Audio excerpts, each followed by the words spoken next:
Aller chercher la peinture là-bas pour peindre les volets.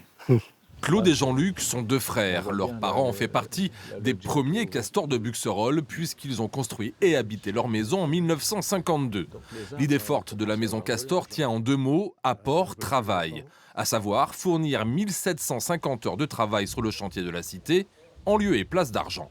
Chaque soir, en sortant de leur travail et durant leur congé hebdomadaire, des hommes venus de tous les métiers se retrouvent sur leur chantier pour fabriquer des parpaings et participer à l'édification de la petite cité qu'ils habiteront demain. Dans ces années d'après-guerre où le relogement est une priorité nationale, cette idée va permettre à des familles modestes d'accéder à la propriété. Jusqu'à sa mort, mon père, il était fier de sa maison. Et ma mère lui disait toujours « c'est ta maison, c'est toi qui l'as construite ».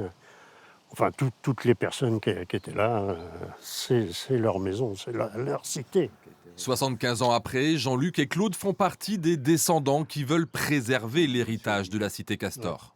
Parce qu'elle a une histoire et puis c'était parti d'un bon fond parce que c'était aux sorties de la guerre qu'il n'y avait pas de logement. Alors c'était un événement extraordinaire, cette cité, pour 140 personnes. Il y a 20 ans, Jean-Jacques Pain a créé l'association des Petits Castors, l'idée étant de préserver les valeurs des fondateurs, même si aujourd'hui cela semble presque impossible.